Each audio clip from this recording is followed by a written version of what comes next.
Muy buenas tardes. Como les mencioné el sábado, bueno, pues esta clase va generando ya el proceso de información con este curso y que ustedes vayan ya aprovechando lo que es la información y el conocimiento para que vayan orientando su proyecto, su tarea de la tesina. Bueno, pues concluir con el proceso de Roma, Roma que fue un momento muy importante histórico para la administración pública. Roma ya tenía una estructura muy hecha de funcionarios públicos en las diferentes áreas de la administración pública, en caminos, en materia de captación de impuestos, en administración de territorio. Recuerden ustedes que Roma gobernaba prácticamente toda el ecúmene terrestre. Después los emperadores romanos establecieron una diarquía porque ya no era posible controlar de manera centralizada en un emperador todo el gran territorio de Oriente,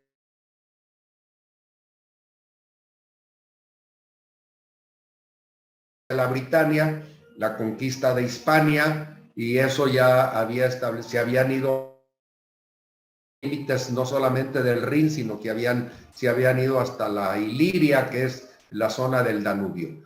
Y esto ya era un territorio muy grande, muy extenso, prácticamente imposible ya de controlar. Por eso se estableció la diarquía de dos emperadores, uno en Oriente, con sede en Constantinopla, y otro en Occidente. Ojo, porque va a ser muy importante esta información. Bueno, pues Roma cae en el siglo V por muchas circunstancias, fundamentalmente porque viene una oleada de invasores del Asia que se los comenté el sábado, a cargo de Atila, que había sido quien eran nómadas y que los logró integrar en un solo cuerpo, muy bien organizado, guerreros muy bien preparados en sus corceles y que usaban de manera extraordinaria el arco y la flecha. Muy feroces, gente que estaba acostumbrado a cabalgar 10 y 12 horas al día, prácticamente vivían en el caballo y era una nueva forma de hacer ataques relámpagos y por eso causaron estragos en todo el noreste de Europa, obligando a los pueblos germanos que estaban diseminados en toda esa parte, más allá del Danubio, en la zona de los Cárpatos, en la zona del este, o los obligaron a empezar a bajar hacia el Mediterráneo. Esto hizo una presión demográfica muy fuerte para Roma. Las grandes hordas de grupos guerreros germanos empezaron a entrar, sobre todo los pueblos godos, que se dividieron después en godos, visigodos, ostrogodos, que crearon diferentes posicionamientos y sobre todo una relación de fuerza con el imperio. El imperio en algunas ocasiones los cooptó, los integró al ejército, se fueron poco a poco romanizando estos germanos, pero no fue posible que lograran detener a esas hordas asiáticas que estaban pues, prácticamente bajando para conquistar todos los territorios de las Galias, de lo que era el Imperio Romano de Occidente.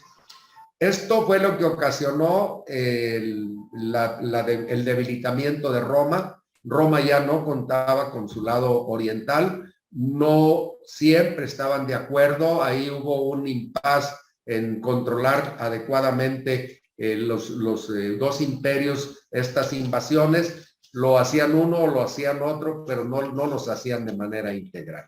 No siempre se manejaban en esa forma.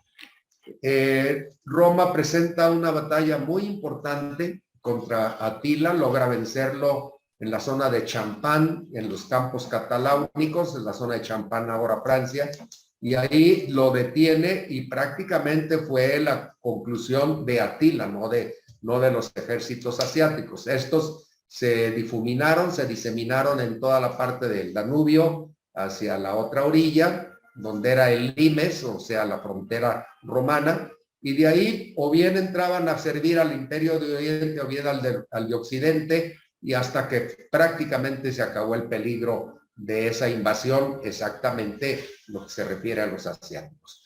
Pero Roma quedó tan debilitado que después tuvo otro problema, una invasión de un pueblo germano muy fuerte que entró por las Galias, entró a Hispania y se metió a la parte del norte de África, en donde antes era Cartago. Y ahí este pueblo que eran los vándalos se posicionaron de toda la parte norte del África y hacían incursiones a Italia, lo que había sido la Nueva Grecia o la Gran Grecia, todo lo que es Sicilia, Cerdeña, Nápoles, etcétera, toda esa zona de Italia, y tenían asolado al pueblo romano. Pero lo importante no solamente fue eso, sino que les cortaron las comunicaciones y el trigo que llegaba de África para alimentar a Roma, pues se los empezaron a forzar a no llegar. Forzaron esa comunicación, cortaron la comunicación con los pueblos que estaban entregando ese tipo de mercancías que eran vitales para Roma, y esto ocasionó que Roma, el último emperador, la guerra contra los vándalos. Rómulo Augusto cae en el 476, pero antes de eso, en el 468, se presenta una batalla con los dos pares, es decir, con la Roma oriental y la Roma occidental se unen, crean un gran ejército, crean una gran armada. Roma mete todos los recursos que disponía, dinero que incluso tuvo que hacer confiscaciones particulares, una serie de cosas, hace una inversión muy fuerte en oro para comprar las materias primas y construir los barcos necesarios para poder cruzar el mar, que está obviamente enfrente de las costas de Italia, y hace una incursión con tan mal tino que quien llevaba a cargo los barcos de esta marina enorme que habían conjugado las dos Romas, la de Oriente y la de Occidente, para acabar con los vándalos, entonces es derrotado en el Cabo Bon. Este Cabo Bon, que era un lugar en donde iban a atracar, de pronto, dicen los historiadores, se quedan las naves sin aire, no traían los remeros suficientes, no había el viento necesario para moverlos a través de las velas, y esto hace que sean presa fácil de los vándalos, que traían una armada muy ligera pero muy dañina. Los atacaron, los diezmaron, y en esta pérdida de Roma, la oriental y la occidental, quien sale perdiendo es la Roma de Occidente.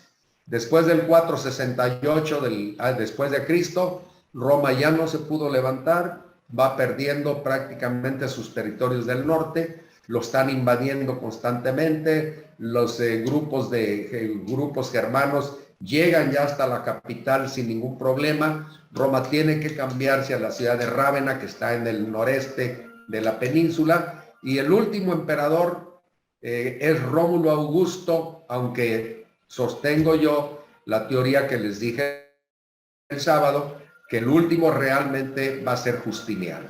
Rómulo Augusto entrega las insignias imperiales al Imperio de Oriente y se acabó el Imperio de Occidente. Ya después lo que hubo fueron reyes de Italia que se van a suceder entre romanos y germanos de las diferentes tribus que van a ir llegando, los ostrogodos, los visigodos, los godos, es decir, todos son pueblos germanos que se van a ir sucediendo hasta que finalmente se acaba el Imperio Romano. En el 540, Justiniano, el último emperador de habla latina, él no había nacido en Roma, él nació en la Iliria, en lo que era Macedonia, era más griego que romano, pero él hablaba latín, fue educado, y la lengua que se hablaba en el Imperio de Oriente era el latín. Él traía una educación latina y fue el último emperador en Oriente que hablaba latín. Él quiso, por esa culturización que traía, rescatar para la Roma oriental la Roma occidental. Se hizo fuerte, presentó con un ejército importante, uno de sus generales, si mal no recuerdo, de nombre Belisario, muy capaz, fue el que logra el triunfo contra los godos, recuperan la ciudad de Rávena y recuperan toda la península itálica, hasta ahí se queda. Es decir, ya se dice que se recuperó el Imperio de Occidente, el Imperio de Occidente ya no se recuperó. Sin embargo, él fungió durante su vida como emperador de Oriente y de Occidente. Y por eso la historiografía lo considera el último emperador de Occidente, pero con base en el Oriente. Que quede muy claro y nada más. Con esto concluimos con Roma. Roma entonces deja a la posteridad, se termina una etapa que es la etapa de la Edad Antigua y entramos a la época moderna con la característica de la época medieval. ¿Cuál es la característica de la era medieval? La dispersión de un imperio que se desgrana. Quedan todo el territorio desde la Britania hasta Italia, inclusive hasta los límites del Imperio Romano de Oriente, que es la zona del Danubio, que es la zona del Rin, y toda la parte norte, toda esa zona queda a cargo de los pueblos germanos. Diferentes pueblos germanos que los voy a mencionar: los anglos, los jutos, los sajones, los alamanes, los suevos, los burgundios, los godos, los visigodos, los ostrogodos, todos estos pueblos que son primos hermanos entre sí, todos son el mismo común denominador, todos son germanos, pero con sus diferentes características y dialectos. Ellos se posicionan de diferentes territorios. Por ejemplo, en España, en la península, en lo que es la zona de Galicia, ahí se establecen los burgundios. Finalmente. Luego, en la zona central están los visigodos, con capital en Toledo, quienes originalmente estuvieron en Francia, pero fueron derrotados por los francos y expulsados hacia la zona de la Hispania. En la parte sur estaban los vándalos, que se fueron a África. En la parte del norte, en lo que es ahora Alemania, etcétera, ahí estaban los alamanes. Los anglos, los jutos y los sajones recorrieron toda la Galia y se fueron a la Britania y conquistaron la isla de la Britania, que estaba habitada también por pueblos celtas, que eran los escotos, que ahora son los irlandeses, los escoceses, todos eran pueblos celtas. Y así fue como se fueron acomodando y fueron estableciendo sus propios reinos.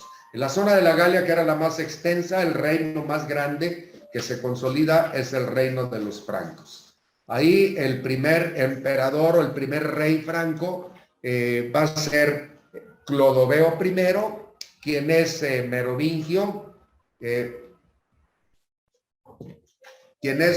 inicia la dinastía de los merovingios y que, bueno, pues va a ser muy importante porque va a consolidar el reino, la institución medieval más importante de todo lo que es la Europa en ciernes. Europa empieza a gestionarse, Europa empieza a fecundarse, empieza a crearse con esta estructura que hay que decirlo en forma concisa. ¿Cómo es que va a seguir la tradición?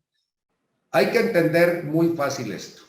En los pueblos dominantes que llegan, los germanos que se posicionan por la fuerza de todos esos territorios que eran romanos, Roma ya no existe, ya no hay quien lo sustituya, va a haber una institución muy fuerte que es la Iglesia Católica. La Iglesia Católica está en todo el territorio de Europa. Tiene diócesis, tiene abadías, tiene cleros, tiene clérigos, tiene personal que va a hacerse cargo de la administración en ausencia de Roma. Y entonces ellos empiezan a administrar los asuntos más inmediatos con la población. Y esa es la administración que van a entregarle. Los pueblos dominantes, que son la minoría, entre el 5 y el 10% máximo de la población, ya está romanizada. Ya tienen 5 siglos de dominación de Roma. Ya en esos 500 años ya hablan un latín vulgar, un latín popular, y ya están conversos a la religión católica, que además están muy hechos a las instituciones romanas. Los pueblos que llegan a dominarlos son la minoría y además, por razones prácticas, le permiten a la Iglesia Católica hacen un pacto con la Iglesia Católica, cuando menos es el caso de Clodoveo en origen, y después le van siguiendo los visigodos en Toledo, y los demás pueblos van a hacer exactamente lo mismo.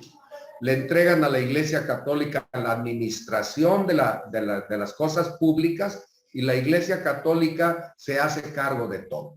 Por eso es que se nos hace inconcebible cómo es que durante toda la Edad Media, hasta el siglo XVIII prácticamente, la Iglesia Católica se hace tan fuerte en Europa, es tan poderosa, tiene tantos recursos, se ha constituido en un poder junto al poder del imperio o de las monarquías, porque ellos manejaban la administración pública, porque ellos manejaban los recursos, porque ellos manejaban los impuestos, porque ellos le entregaban a la monarquía imperante los recursos que lograban ellos captar, pero ellos se hacían cargo absolutamente de todas las necesidades locales.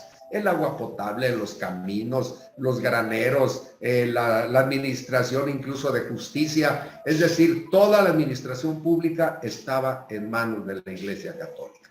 Y se organizaban a través de su estructura de diócesis, arzobispados, abadías, etcétera, etcétera. Todo lo tenían perfectamente controlado. Así fue como la Iglesia Católica se fue haciendo de los grandes recursos en muchos países con un gran problema, como en el caso de España, el caso de Francia, que llegaron incluso a tener que hacer en la Revolución Francesa un desconocimiento total, o en el caso de Inglaterra, que hubo la escisión de la Iglesia por los abusos y por otras situaciones de carácter histórico.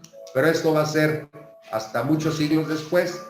Quien recoge la estafeta en un momento dado del proceso histórico es la Iglesia Católica para hacerse cargo de la administración. Les decía yo, y hablando en el caso de Clodoveo I, el reino de Francia, que va a ser posteriormente Francia, después de 2, 3 o 4 generaciones, la población germana se va a integrar con la población local, van a constituir ya un pueblo unido, ya no va a haber las leyes que los diferencien a los pueblos dominantes que tenían sus propias leyes germanas, y la población en general se manejaba con la legislación y las costumbres romanas. Las instituciones pues se van a ir poco a poco consolidando, y por eso es y la ley y las formas de actuar siguieron siendo romanas. Por eso cuando aparecen las universidades, esto va a ser materia de otra plática, cuando aparecen las primeras universidades se estudia el derecho romano ideal, que ahorita vamos a hablar cuál fue ese derecho romano ideal. Bueno, pues no hay ningún problema para que la ciencia del derecho sea universal en toda Europa, porque prácticamente toda Europa había seguido la misma constante, desde Inglaterra, que era la Britania, hasta el último rincón de la Germania, lo que ahora conocemos como, o lo que fue Prusia, el reino de Prusia, el reino de Austria-Hungría, etcétera, hasta el último rincón seguían con las mismas costumbres. Esta fue la característica de la Edad Media. ¿Cómo se consolida Europa? Con Carlomagno, ya lo platicamos el sábado, el gran emperador Carlomagno, que es descendiente, es una nueva dinastía de francos, ellos son ya carlovingios. Los merovingios fue la dinastía desde Clodoveo I hasta Carlos Martel, que ya es el siglo VIII. Carlos Martel es una nueva dinastía que son los carlovingios, es Carlos Martel, su hijo Pepino el Breve y después su nieto Carlomagno. Estos ya empiezan la dinastía de los carlovingios, y es a Carlomagno a quien le va a competir crear un imperio. ¿Qué quiere decir esto? Que consolida todas las monarquías aisladas que habían estado en la zona de las Galias, que es una zona muy grande, muy importante, y en algunos lados todavía con reminiscencias de pueblos visigóticos o de pueblos eslavos o de etcétera. No, eslavos no en esa parte, pero sí germanos. Los eslavos entran en la Europa oriental. Y ellos se consolidan y consolidan un imperio con todo este territorio. le crean leyes. Acuérdense ustedes que Carlomagno era un hombre instruido, era un hombre latinizado, con una cultura latina muy importante. Su libro de lectura, su breviario que llevaba a todos lados era La ciudad de Dios, de San Agustín, en donde se establecen teorías entre lo que es la organización de las ciudades, la forma de organizarse, el matrimonio entre el poder divino, el poder de Dios y el poder terrenal, la forma de llevar a cabo. Es decir, traía una inspiración que va muy de acuerdo con la consolidación del imperio carolingio o carlovingio, que es finalmente Europa. Con la muerte de Carlomagno, su hijo Luis el Piadoso sigue esa tradición y va a ser hasta los nietos cuando les entregan ya en territorios específicos para que se hagan cargo de ellos. Y así vuelve el sistema monárquico medieval, que va a tener la característica de tener un cuerpo especial, que es la aristocracia, que son los nobles, a quienes se les va a y van a entrar ya en competencia con la Iglesia en ciertas áreas de la administración pública. Será pues hasta el siglo IX, cuando nos encontremos ya a finales del IX, esta característica. Quiere decir que logró 500 años la consolidación de la Europa en ciernes hasta entrar al proceso de las monarquías europeas. Este proceso de las monarquías europeas nos va a llevar ya finalmente a lo que es el absolutismo. Y el absolutismo lo vamos a encontrar en dos áreas muy definidas, en Inglaterra y en Francia. En Inglaterra, con una característica muy especial, porque los ingleses, los pueblos ingleses que eran los sajones, los jutos y los anglos, aquellos pueblos germanos que llegaron en el siglo V y el siglo VI, ellos se posicionaron originales y ellos eran los que dominaban.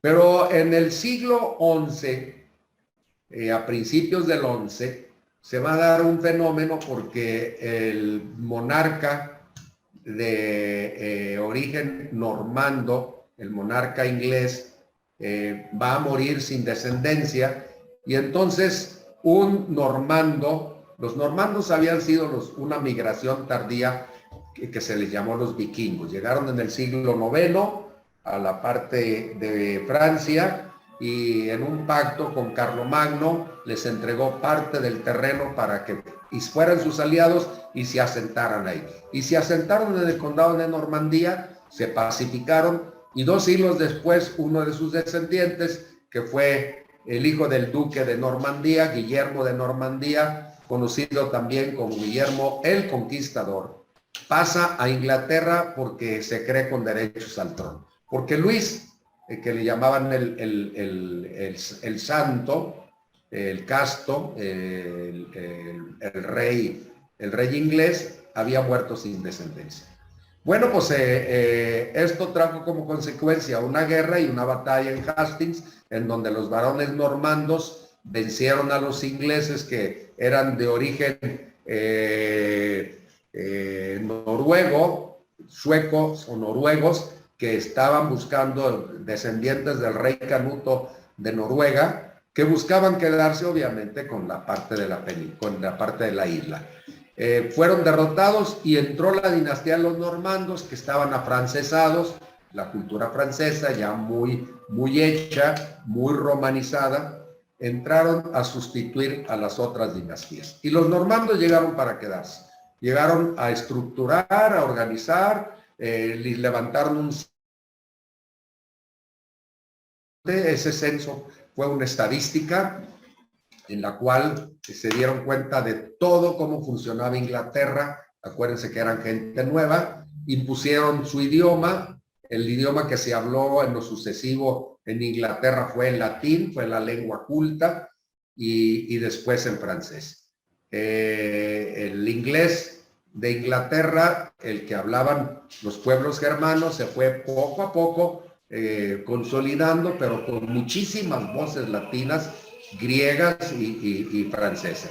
Por eso es que ese inglés, que es el que sale a Inglaterra, tiene un gran porcentaje, dicen los lingüistas, que más de un 50% de verbos y de palabras que son de origen latino o francés o de origen griego. Es un idioma muy hecho ya a las características de un pueblo que se posiciona y que influye hasta con su lengua en la forma de ser. Así influyeron los normandos, crearon nuevas leyes, se crea un sistema moderno, diferente al que tenían los ingleses, costumbrista medieval, muy atrasado, no tenían las características de las instituciones del continente y entonces aceptan un nuevo sistema y por eso se crean dos sistemas jurídicos. El inglés, que es el sistema del common law, del derecho común, y el del continente, que es el sistema romano-germánico. ¿Cómo se crea el derecho, antes de continuar con esta plática de Inglaterra? ¿Cómo se crea el derecho en el continente? En el siglo XI, en una ciudad que se llama Pisa, un monje benedictino se encuentra hurgando entre las librerías y los libros viejos y se encuentra una edición de una legislación que había ordenado hacer el emperador de la parte oriente, el último emperador romano de habla latina que ya les mencioné, que es el emperador Justiniano. Se encuentra toda la legislación. Permítame un segundo. Alexa, pausa. Se encuentra esta legislación que se llamó el Código de Justiniano. Justiniano la mandó a hacer allá en Constantinopla, en la ciudad de Constantinopla, un Bizancio, la mandó a hacer y le encargó a uno de sus juristas que se llamó Triboniano, quien integró a un grupo de jóvenes que le llamaban los nuevos justinianos porque eran muy avesados en el derecho y los mandó a sacar la compilación de 400 años atrás de todas las leyes, edictos, jurisprudencia, doctrina romana. Y aparte la adicionó con las novelas, que era la legislación nueva de Justiniano, que eran nuevas leyes adecuadas al momento que se estaba viviendo. En algunas de esas leyes, dicen sus críticos, bueno, pues que cancelaba mucho de los derechos que antes, tanto Roma como la Roma por hecho. Por ejemplo, la tolerancia religiosa, la tolerancia en cuestión de sexos, la tolerancia en cuestión de predilección sexual de las personas, es decir, los homosexuales, etcétera. No había las persecuciones que después se dieron con la transformación que hizo Justiniano y la intolerancia a un credo religioso. Quiere decir que esto vino a perjudicar. Algunos críticos dicen que las nuevas disposiciones de Justiniano vinieron a perjudicar las tradiciones culturales de mucha apertura que se tenían hasta entonces, que vienen desde los griegos, los romanos, etc. Lo importante es que Justiniano mandó a hacer una compilación de 400 años de toda la legislación romana y la metieron en un cuerpo de leyes, la metieron como encorsetada en un cuerpo de leyes y le llamaron el Código de Justiniano. Ustedes se darán cuenta que no es un código vigente, es un código que nos da los antecedentes, nos da la información, y lo vigente eran las novelas de Justiniano, que eran los edictos imperiales para ese momento. Pero esa ley se las mandó a todo el imperio, mandó sus códigos ya escritos y todo, para que se pusieron a trabajar, hicieron las copias, etcétera, etcétera, y se fueron los ejemplares para que fueran conocidos en todo el imperio, tanto de Oriente como de Occidente. Y así fue como llegaron a Italia. En Italia, después de la muerte de Justiniano, se acabó la posibilidad de seguir la tradición romana. Y esto trajo como consecuencia que se acabara, se les olvidara que había un cuerpo de leyes que había hecho el último emperador romano, Bizancio, y que pues ya no existía ni tradición ni legislación alguna aplicable a la zona de las monarquías medievales que estaban ya en toda Europa. Así pues, se perdió el Código de Justiniano en el Imperio Romano de Occidente. En el Oriente fulmina porque allá, después de Justiniano, los nuevos emperadores van a hablar griego, ya no van a hablar latín, y se va a transformar totalmente en Imperio Oriental, que va a pervivir casi otros 1000 años más, pero ya sin tener ninguna injerencia en el Occidente. Justiniano fue el último, muerde Justiniano, se acaba esa idea de unir nuevamente los dos imperios, vuelven las cosas a su estado normal y sigue la transformación de Europa como ya la hemos comentado. Así pues, esa ley se le encuentra, ese código, ese monje benedictino ahí en la ciudad de Pisa y se lo lleva a la ciudad de Bolonia. En Bolonia solicita permiso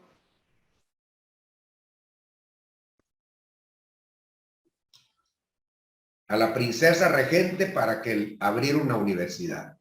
Le dan el permiso, abre la Universidad de Bolonia en el siglo XI y empieza a enseñar esa universidad derecho romano ideal. Es un derecho, es la compilación de las leyes romanas de 400 años, más otros 400 años que son del descubrimiento a cuando se escribió. Es decir, ya el derecho romano prácticamente había dejado de existir. Lo que se logró obtener después de los edictos de los emperadores de Oriente se fueron integrando a ese código de Justiniano. Pero era un derecho que no había tenido vigencia. Tuvo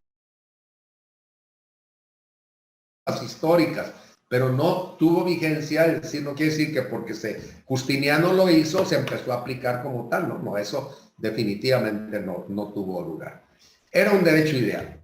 Pues bien, lo empiezan a estudiar en las universidades, Bolonia fue la primera, y se hizo un boom. Se empezaron poco a poco a decir, se hizo este gran descubrimiento, el Código de Justiniano, todos empezaron a llamarle el Código de Justiniano. No es un código del emperador, es una compilación de leyes romanas de 400 años antes a la vida de Justiniano y después los edictos imperiales. Y entonces se hizo un enorme cuerpo jurídico y de él en la Universidad de Bolonia y después en todas las universidades europeas se empezó a estudiar el derecho común con base en esta legislación romana. La legislación romana ya se había olvidado, la tradición había seguido, había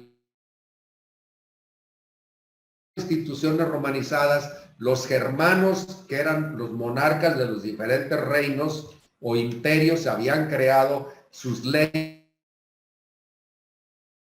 Alarico, el código de Teodorico, el código Visigotorum, etcétera, etcétera, todos ellos con la influencia de la costumbre y la tradición romanas.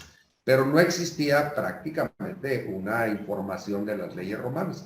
Así es de que la gran riqueza de este monje benedictino fue encontrarse esas leyes y empezar a enseñar en la Universidad de Bolonia. A partir de ahí, el derecho se hace universal, el derecho romano, y luego empiezan, en 100 años aproximadamente, surge una innovación. Los maestros empiezan a hacer anotaciones en el código y empiezan a hacer comentarios. Entonces viene la escuela de los comentaristas. Después de la escuela de los comentaristas, los mismos maestros, años después, empiezan a hacer sus observaciones a esto y entonces surge otra escuela que es más importante porque ellos ya empiezan a hacer doctrina adecuando la legislación al momento actual. Y así fue como surgen estas dos escuelas, primero la escuela de los comentaristas y luego la escuela de los doctrinistas o los exégetas. Y estas escuelas nos van a dar la oportunidad de que se vaya creando un derecho unívoco. Todos tienen la misma orientación, todas las escuelas, salvo mínimas diferencias, van a estudiar un mismo derecho común y se crea una familia jurídica que es la familia jurídica del derecho romano-germánico.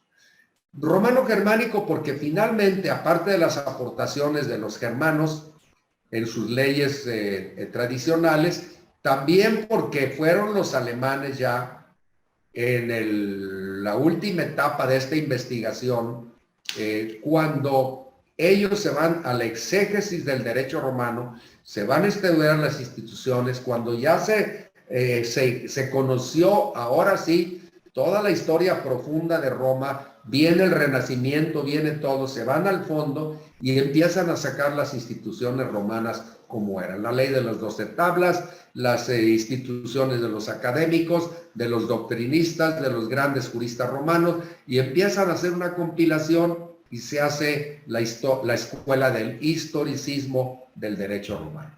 Se estudia el derecho romano ya con un perfil muy legítimo, muy genuino, muy estricto, con toda la metodología científica ya. Y ese es el derecho romano que ustedes, abogados, y yo estudiamos. Un derecho romano ya más moderno, pero en la última etapa, que es la etapa del historicismo, rigor científico del estudio del derecho romano. Ya no nada más del Código de Justiniano, sino que ya habían evolucionado todos esos estudios. El derecho va a sufrir una nueva evolución con Napoleón. Cuando llega Napoleón Bonaparte, ya estamos hablando del siglo XVIII, del siglo XIX, prácticamente del siglo XIX, cuando Napoleón Bonaparte inicia con el fenómeno de la codificación. La codificación va a afectar al estilo de Justiniano, pero ahí sí fue compilar todas las leyes y las coutumiers, las costumbres francesas que existían, y las mete y las inmersa en un código jurídico que se llamó el Código de Napoleón. Es importante entenderlo porque también va a surgir un código que se le presenta a Napoleón, que es el Código del Derecho Administrativo o de la Administración Pública. Se le va a presentar para que Napoleón también lo presente, y va a ser un autor que vamos a estudiar específicamente, que en este momento no voy a tocarlo porque le vamos a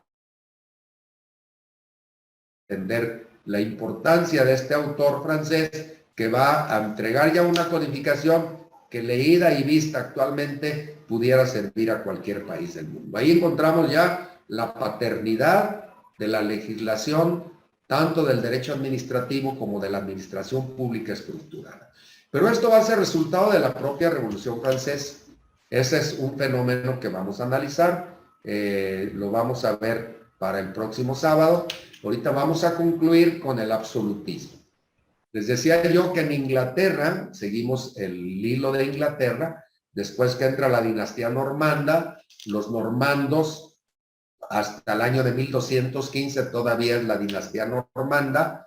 En el 1215 el rey Juan de Normandía, o Juan sin tierra, como lo conoce la historia, sobre todo los constitucionalistas, sus pares, que son los aristócratas nobles, lo obligan a firmar una constitución en donde se respete la propiedad, la familia, la herencia, el juicio sujeto a los jueces del lugar. Se reconoce el habeas corpus, que es una especie de juicio de amparo para obligar al juez a que no saquen al preso y lo sometan a la autoridad judicial. El principio de legalidad que nosotros tenemos en la Constitución mexicana, artículo 16 de la Constitución, que en Inglaterra es un principio que se reconoce y va a tener un principio reconocido universalmente, que es el debido proceso de ley, el due process of law.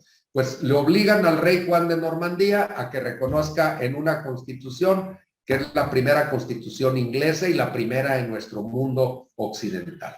Es decir, la primera en Europa que logra salir. Acuérdense que las constituciones que hubo, si es que se les daba ese carácter, son las que se manejaron en Grecia, en Atenas y en Esparta, que no tenían la característica que les estoy mencionando de la Constitución inglesa de 1215. Aquí ya se respetan garantías y derechos individuales, derechos de las personas, derecho de las viudas, derecho de la herencia, el juicio por pares, el juicio por jueces del lugar, el habeas corpus, es decir, hay una serie ya de principios, el debido proceso de ley, el due process of law, son muchos principios que ya se van a meter en una constitución y que van a obligar al rey a estar sometido a la constitución. Esta va a ser a partir del 1215, en esa primera revolución va a ser una constante. El pueblo inglés empieza una tradición incruenta, es decir, no necesita revoluciones, van a ir poco a poco consolidando su proceso constitucional hasta llegar al siglo XVII, en donde tiene lugar la caída de la monarquía, la dictadura de Cromwell durante varios años, hasta que nuevamente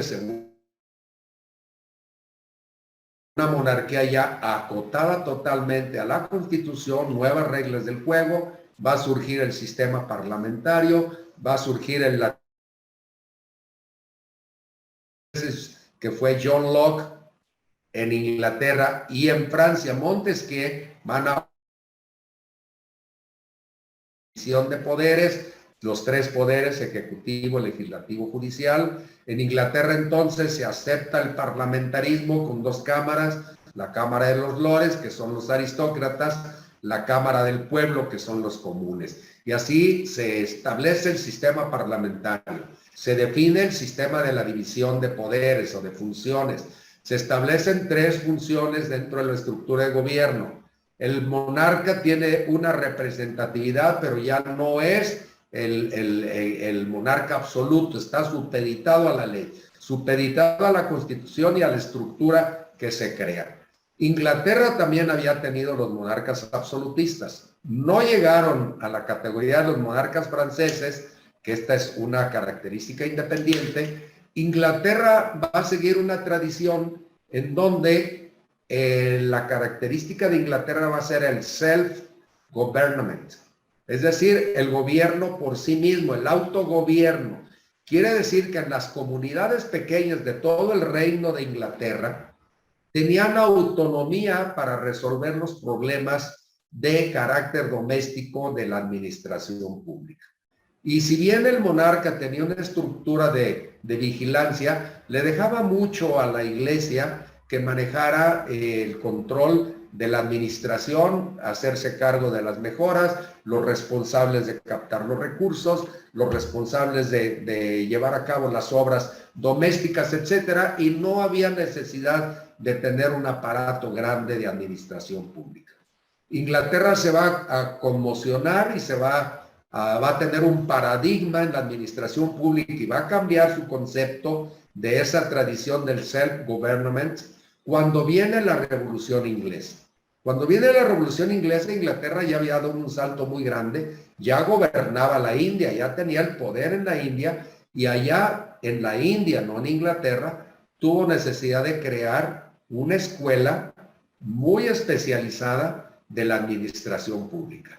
Y ahí creó uno de los elementos más importantes que ha tenido la administración pública moderna, que es el servicio profesional de carrera.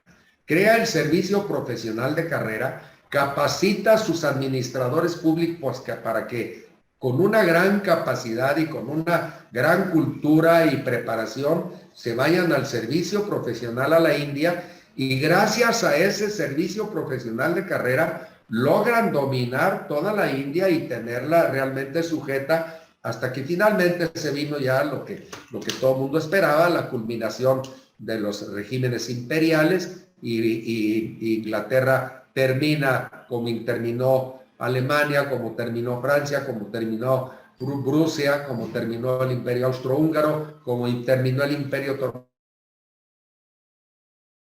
imperios en Europa o en el mundo. Y así Inglaterra crea ese sistema, ese servicio profesional de carrera. Toda esa gente preparada se va a Inglaterra quienes ya se habían visto afectados con la revolución industrial. La revolución industrial implica la necesidad de ampliar el potencial de la administración pública. Sistemas de comercio, exige aduanas, exige mayores prestaciones para la población, la división en el trabajo, es decir, ya el funcionamiento de la administración pública deja de ser el self-government, el que se celebraba en los condados y en las pequeñas poblaciones, para convertirse ya en las grandes ciudades, y el fenómeno de la metropolización, de la urbanización, de la migración del campo a la ciudad, y todo eso lo ocasiona la... Y va a cambiar su esquema, que ellos no en la administración pública como sí pensaban ya en Francia y en Prusia con la cameralística, y en Francia con los nuevos enciclopedistas, los nuevos pensadores de una nueva vida que ya habían revolucionado con el sistema del absolutismo. Nos vamos a Francia. Con Luis XIV empieza el culmen del absolutismo, la monarquía medieval, que había evolucionado a tal grado que el monarca era una fuerza centrífuga. En torno de él giraba todo. Él designaba quiénes eran sus ayudantes y quiénes eran los que entraban en la administración pública privilegiada, quiénes le manejaban los asuntos de la monarquía, los asuntos del reino, los asuntos de los impuestos, en materia de guerra, en materia de comunicaciones. Es decir, empezó poco a poco a desplazar a la iglesia para crear una estructura en su cuerpo aristócrata. Y fue en Luis XIV, Luis XV y Luis XVI va a dar un cambio.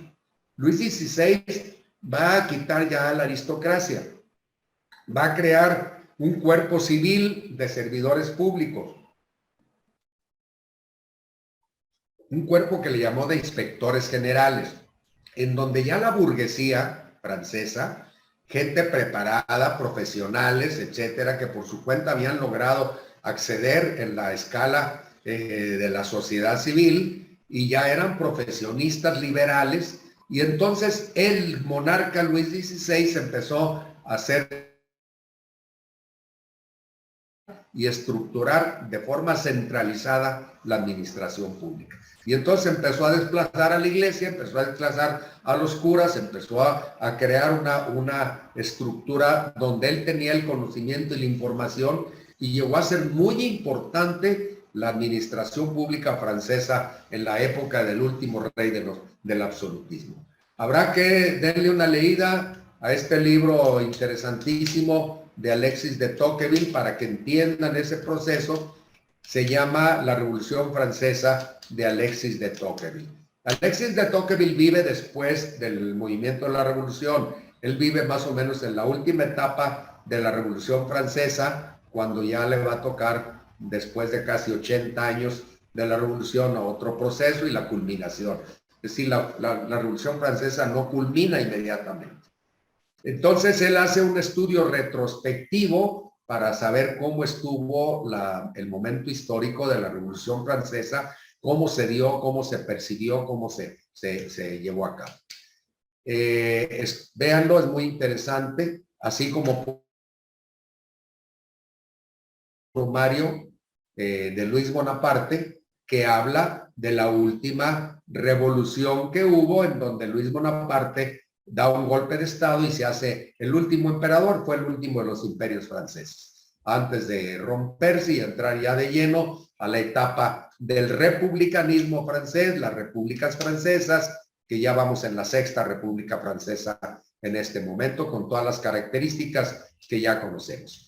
El dato es, para culminar rápidamente con el absolutismo, para culminar que los reyes absolutistas franceses, bueno, pues crearon una estructura muy importante de organización por la centralización, centralizada.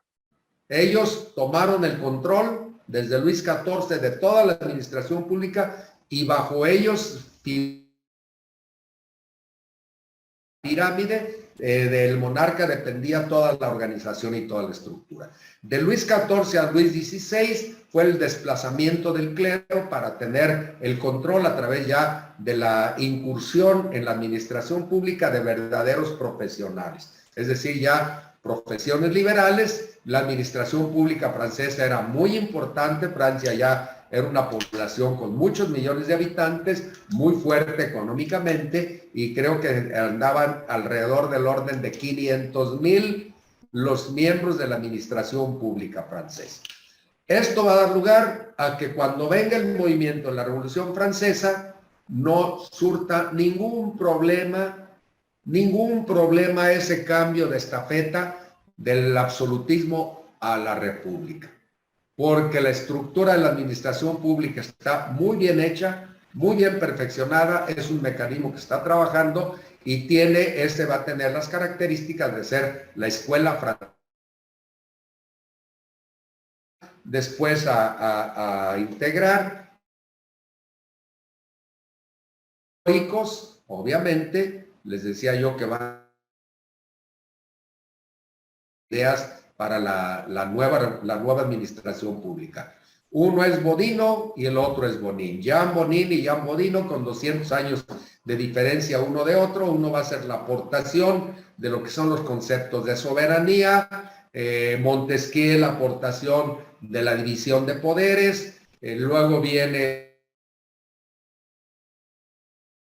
lo que van a aportar a la creación de un gran documento que va a ser la aportación de la primera revolución francesa, la que hacen los nobles contra Luis XVI porque están inconformes, porque fueron desplazados ya del eje de gobierno, de poder, y entonces ellos van a hacer la primera revolución que se les va a ir de las manos, la va a tomar después la burguesía, es decir, todos estos grupos de comerciantes, de industriales pequeños, de profesionales que son los burgueses, que tienen recursos, que tienen conocimiento, que son los que están heredando el conocimiento de los enciclopedistas, y todos ellos van a entrar de lleno en ese proceso.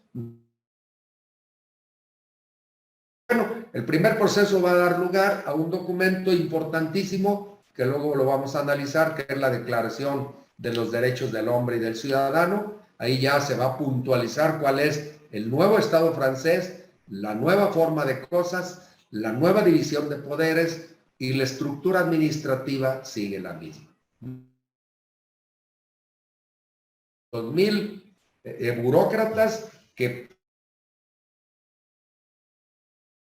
sin ningún problema. ¿Cómo se trasladan después de la República al imperio de Napoleón Bonaparte? Como después se trasladan nuevamente a la monarquía, porque vuelve la monarquía, luego otra vez a la República, luego otra vez al imperio. Es decir, así van a estar durante 80 años hasta que finalmente se consolida Francia como una república con las características que ya la conocemos: el sistema democrático, el sistema representativo, la división de poderes o de funciones, 3 poderes: ejecutivo, legislativo y judicial. Se acaba la monarquía, termina directamente con el sistema monárquico, la iglesia es puesta en su lugar, le quitan los bienes que tenían. Se va a armar un Estado laico, es decir, ya todo este proceso que va a ser muy característico de los estados modernos liberales. Los estados modernos liberales van a seguir exactamente la misma impronta, pero ya la administración pública es una administración moderna. Ese código francés de la administración pública, prácticamente, si lo sembramos en este momento en cualquier país del mundo, puede perfectamente ser un código del siglo XXI de la administración pública. Lo vamos a analizar, lo vamos a estudiar. Hasta aquí se los dejo. El sábado lo comentamos. Que tengan una buena semana. Nos vemos el sábado.